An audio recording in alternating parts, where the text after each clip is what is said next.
لیکن حضرت عمر کہتے ہیں عورت کا احسان مرد پر، عورت کا احسان مرد پر، کئی احسان، ایک نہیں، حضرت عمر کہتے ہیں کئی احسان ہے بیوی کے مرد پر۔ پہلا احسان تو یہ کہ 9 مہینہ تک اپنے پیٹ میں ہماری تمہاری امانت رکھتی ہے، بولو جی، یہ پہلا احسان۔ دوسرا احسان یہ کہ مفت میں ہماری اولاد کو اپنے سینے کا دودھ پلاتی ہے۔ تیسرا احسان یہ ہے کہ اس کی وجہ سے ہماری نگاہیں گناہوں سے بچتی ہیں۔ چوتھا احسان یہ ہے کہ اس کی وجہ سے ہمارا گھر مثل جنت بنا ہوا ہے۔ جب اس کے اتنے احسان ہیں تو پھر ہمیں اس کے ساتھ اچھا سلوک کرنا چاہیے۔ اسی لیے رسول اللہ صلی اللہ علیہ وسلم حضرت عائشہ کے بستر پہ لیٹے تھے، خدیجہ کا انتقال ہو گیا تھا، لیکن جب سرکار کروڑ بدلتے تو خدیجہ کو یاد کرتے، ہائے میری خدیجہ، ہائے میری خدیجہ۔ تو حضرت عائشہ نے کہا تھا اللہ کے رسول ہم جوان ہیں اور آپ بڑھیا کی رٹ لگائے رہتے ہیں۔ تو سرکار نے فرمایا عائشہ میں خدیجہ کو کبھی نہیں بھلا پاؤں گا، اس لیے کہ خدیجہ کا احسان میرے اوپر ہے کہ خدیجہ کے پیٹ سے اللہ نے ہمیں اولادیں عطا فرمائیں۔ سبحان اللہ، سبحان اللہ۔ سرکار کی 11 بیویاں تھیں اور 11 بیویوں میں سے بچے کس سے ہوئے؟ صرف خدیجہ سے ہوئے۔ تو سرکار فرماتے تھے خدیجہ کا احسان ہے میرے اوپر کہ اس کے پیٹ سے اللہ نے ہمیں اولادیں عطا فرمائیں۔ تو اس لیے لوگوں اپنی عورتوں کا احسان مانو کہ ان کے وجہ سے ہم سب صاحب اولاد ہو گئے جی، ورنہ مہروے نہ ہوئی تھی تو گڈوا پپو کہاں سے ڈھونڈ لیتی؟ کونوں رہے دکان پر بکائے والے؟ احسان مانو، اور جب احسان ہے تو ان کے ساتھ اچھا سلوک کرو، نہ مارو نہ طلاق دو۔ ایک سید ہیں بڑے پیر حضرت سید ابو الحسن خرقانی، خرقان میں رہتے تھے، بہت ان کے مرید لوگ رہے۔ ایک دفعہ 10-12 مرید سوچیں چلی حضرت سے ملاقات کی، چلتے چلتے چلتے چلتے پیدل کا زمانہ تھا، کئی دنوں کے بعد خرقان پہنچے، اور جب وہاں مرید لوگ پہنچے حضرت کے دروازے پر تو دروازہ کھٹکھٹائے، تو حضرت راہ نے ان کی بیوی دروازہ کھولیس، تو مرید لوگ سلام کی، ان کے بیوی جواب دیے۔ پھر مرید لوگ پوچھتے ہیں کہ حضرت کہاں گئے؟ تو چونکی کہیں حضرت ہمارے گھر میں کو حضرت ہے بھیا، ہمارے یہاں حضرت کی کا کہا تھا؟ کہیں ہمارے پیر حضرت سید ابو الحسن خرقانی، کہیں ہاں وہ دجل وقت بقائم تم لوگ پھر گئے ہو، اسے تم لوگ مرید ہو۔ آپ مرید لوگ کھڑبھڑانے کہیں ہاں اللہ ہمارا پیر ہو بی بی دجال مکر بتاؤ تھے۔ تو مرید لوگ پوچھیں کہاں ہے؟ کہیں جنگل لکڑی لے گوا ہے بیاوت ہو۔ اتنے میں دیکھتے کیا ہے کہ حضرت سید ابو الحسن خرقانی جنگل کے سیر پر بیٹھے ہیں، لکڑیوں کا بوجھ آگے رکھے ہیں اور دھیرے دھیرے گھر کی طرف آ رہے ہیں۔ جب بیوی نے شیر کو دیکھا تو گھر میں بھاگ، کہا تھا ہائے اللہ وہ دشمنوا شیر بلائے لاوا، اور مرید لوگ بیچارے کہاں چلے جائیں۔ حضرت آئے، شیر سے اترے اور لکڑیوں کا بوجھ نیچے رکھا، تو شیر نے حضرت کے پیروں کو چوما اور اپنی بولی میں اجازت مانگی، حضرت نے اجازت دی تو شیر جنگل واپس چلا گیا۔ جب شیر چلا گیا تب مریدوں نے کہا حضرت اللہ نے آپ کا مرتبہ اتنا بلند کیا کہ شیر آپ کا تلوا چوم رہا ہے، شیر آپ کی فرما برداری کر رہا ہے، آپ کا مقام اتنا بلند، اور آپ کی بیوی آپ کو دجال مکار کہتی ہے۔ تو حضرت سید ابو الحسن خرقانی فرماتے ہیں اے میرے مریدو، یہ مرتبہ جو مجھے خدا نے دیا ہے، یہ مرتبہ اسی عورت کی بدتمیزی پر صبر کرنے کی وجہ سے اللہ نے مجھے مقام عطا فرمایا۔ کہ میرے ماں باپ نے نکاح کر دیا، لکھی پڑھی ہے نہیں، جاہلیت کی وجہ سے مجھے بری سی بری باتیں کہتی رہتی ہے، لیکن اللہ کا شکر ہے کہ آج تک نہ میں نے مارا نہ کبھی طلاق کا ارادہ کیا، صبر کرتا رہا تو اللہ نے میرے درجات کو بلند کر دیا اور مجھے اللہ نے ولایت عطا فرمائی۔ سبحان اللہ۔ پتہ چلا عورتوں کی کمقلی پہ نہیں جانا چاہیے، ان سے کئی گنا بلند مرتبہ میرے پیغمبر کا ہے، تو ہم لوگوں کو چاہیے کہ پیغمبر کو سجدہ کریں۔ تو وہاں سے وہ صحابی واپس مدینہ آئے، انہوں نے کہا اللہ کے رسول ہمارا دل چاہتا ہے کہ ہم آپ کو سجدہ کریں۔ کیوں؟ کہا جب ہیرا والے اپنے بادشاہ کو سجدہ کر سکتے ہیں تو ہم اپنے پیغمبر کو سجدہ کیوں نہیں کریں؟ تو حضور فرماتے ہیں میرے صحابی اگر اللہ کے علاوہ کسی کو سجدہ جائز ہوتا لامرت النساء ان یسجدن لازواجہن، تو البتہ میں عورتوں کو حکم دے دیتا کہ وہ صبح شام اپنے مردوں کو سجدہ کریں، سبحان اللہ، لیکن غیر خدا کے لیے سجدہ جائز نہیں، اس لیے تم ہمارا سجدہ نہیں کر سکتے۔ پتہ چلا مردوں پر عورتوں کا اتنا بڑا مقام ہے، لہذا عورتوں کو شوہروں کا شکر گزار ہونا چاہیے، لیکن مردوں کو بھی چاہیے کہ عورتوں کے ساتھ اچھا سلوک کریں، اس لیے کہ آج ہم کما کے کھلاتے ہیں تو ہم سمجھتے ہیں ہمارا احسان عورت پر ہے، ان کا احسان ہے ہم پر، ان پر ہمیں ظلم نہیں کرنا چاہیے۔ لیکن کچھ ایسے لوگ ہیں، اللہ رحم کرے، ایک آدمی رہا ہے اپنی بیوی کو بہت مارے، راتوں دن مارے، لیکن وہ بیوی کے ماں باپ وصیت کر کے بھیجے تھے کہ بیٹی شوہر کے گھر جا رہی ہو تو مصیبت کے دن بھی آئیں گے، خوشی کے بھی دن آئیں گے، یاد ہے بیٹی جب مصیبت کے دن آئیں گے تو صبر کرنا، اور خوشی کے دن آئیں گے تو خدا کا شکر ادا کرنا۔ ماں باپ نے سمجھا کے بھیجا، شوہر مل گا ظالم، صبح مارے شام مارے، وہ برداشت کرتی رہی، یہاں تک کہ دھیرے دھیرے شوہر کے مزاج سے واقف ہو گئی، جیسے وہ کہ عادت ویسے وہ کام کرے لگا، تو دھیرے دھیرے مار پیٹ بند ہوئی گئی۔ اب جب کچھ دن مار پیٹ نہیں ہوئے تو مردوا چٹپٹائے کی کسکے ماری، اس کے اندر تو کوئی غلطی ہی نہیں ملا تھا۔ ایک دن ٹھاڑ سوچیس ایک جگاڑ ہے مارے کے،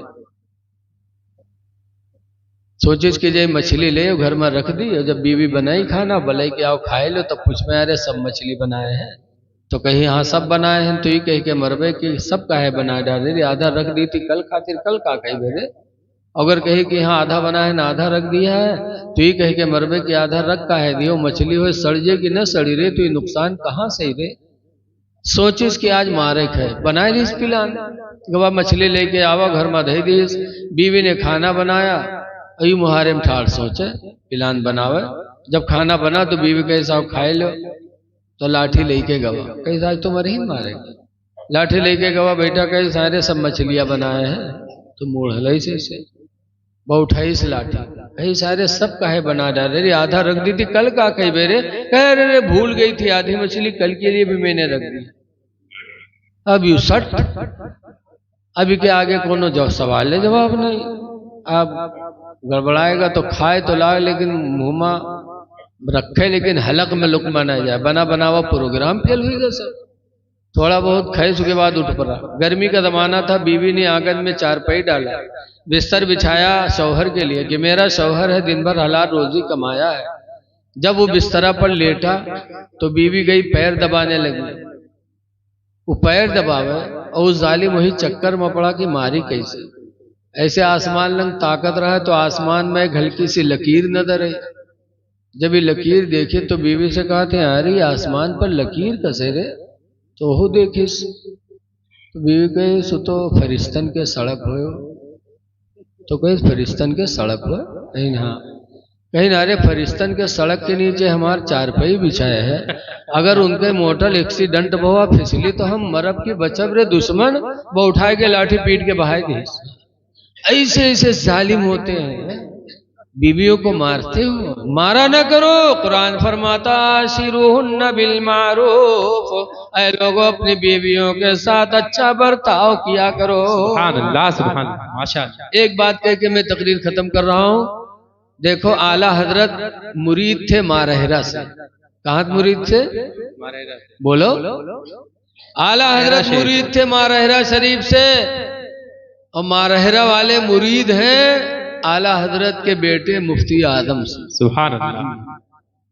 آئے لوگ کہتے ہیں کہ سید سے سید، اگر سید ہی سے مرید ہونا جائز ہوتا تو مارہرہ نجیب حیدر حسن میاں جو اس وقت گدی نشین ہے مارہرہ کے، وہ بریلی سے مرید نہ ہوتے، جی سبحان اللہ۔ لیکن مارہرہ کے سیدوں نے حضرت سید نجیب حیدر کو مرید کیا حضور مفتی اعظم ہند سے۔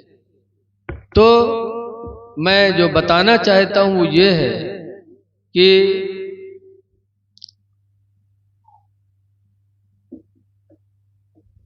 ماں باپ کے بارے میں حضور سید نجیب حیدر میاں جو مارہرہ کے گدی نشین ہیں، میں عرس قاسمی میں گیا تھا، لاکھوں برکاتی مرید مارہرہ جاتے ہیں، تو حضور سید نجیب حیدر حسن میاں وہاں گدی نشین ہے، وہ کھڑے ہوئے اور انہوں نے کہا ہے برکاتی مریدو تم اس لیے پیر کے دربار میں آئے ہو کہ پیر ہم کو بخشوا لے گا؟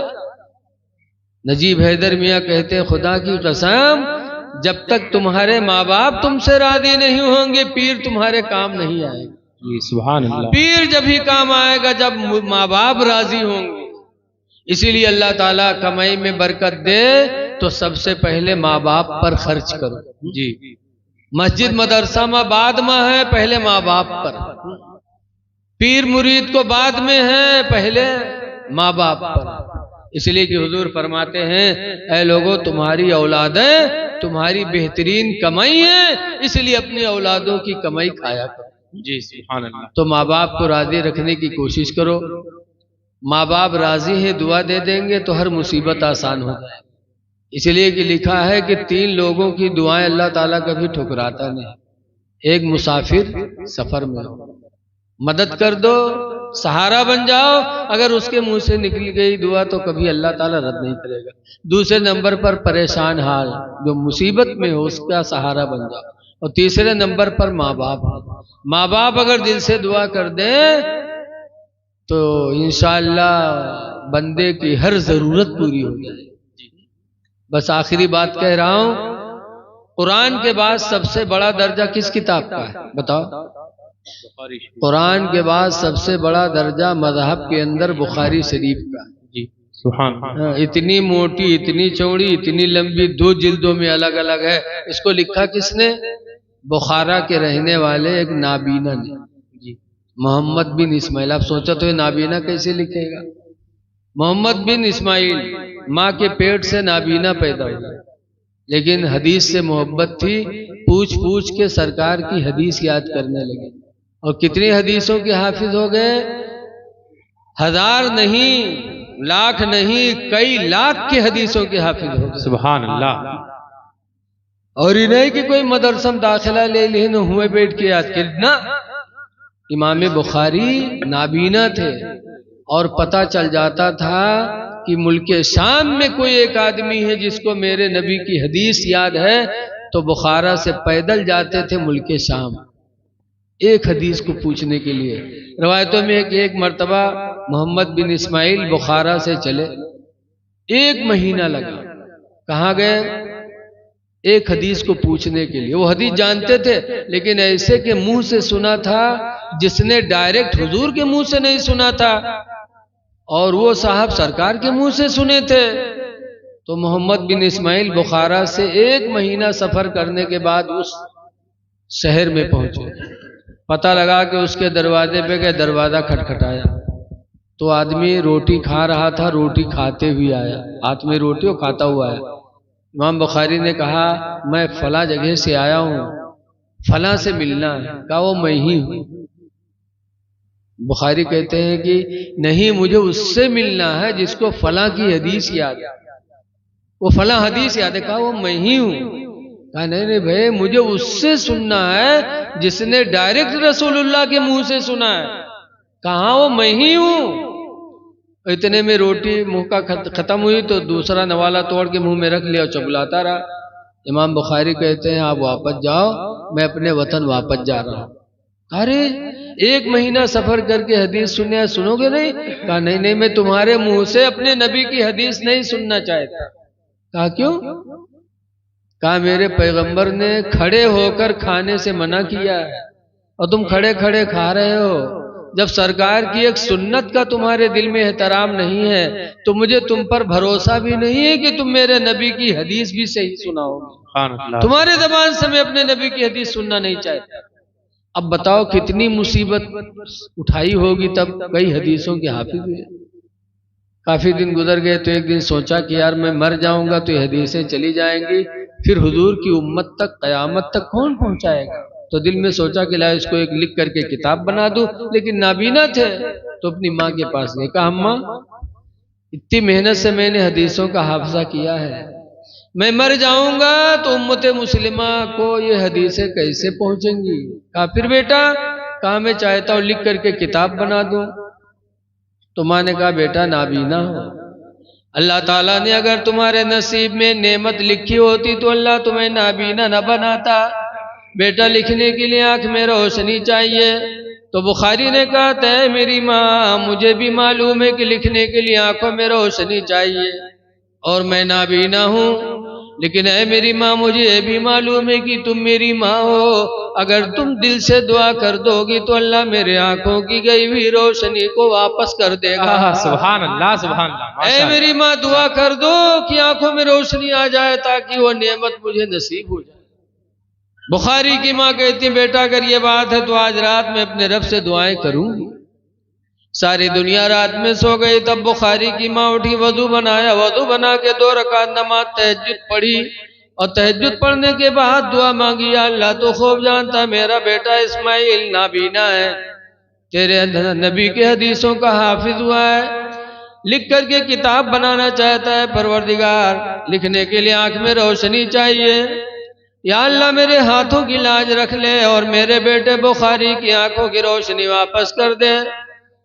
ماں نے رات میں رو رو کے دعائیں کی، تاریخ گواہ کی بخاری لیٹے تھے نابینا ہو کے، لیکن جب صبح اٹھے تو دونوں آنکھوں میں بھرپور روشنی موجود تھی. سبحان اللہ ماشاء اللہ. اور ایسی روشنی اللہ نے واپس کی، ایسی کی کہ کعبے کے اندر بخاری لکھتے تھے دن میں سورج کے اجالے میں لکھتے تھے اور رات میں چاند کے اجالے میں لکھا کرتے تھے. سبحان. یہ دولت ملی ماں کی دعا کی وجہ سے. اس لیے لوگوں ماں باپ کو راضی کرو، ان کے منہ سے دعائیں نکلیں گی تو دنیا بھی کامیاب آخرت بھی کامیاب. دعا ہے کہ اللہ تعالیٰ ان چند باتوں کو قبول کرے. اور اب مولانا تاج محمد صاحب ہوں گے کہ آپ. السلام علیکم ورحمۃ اللہ وبرکاتہ.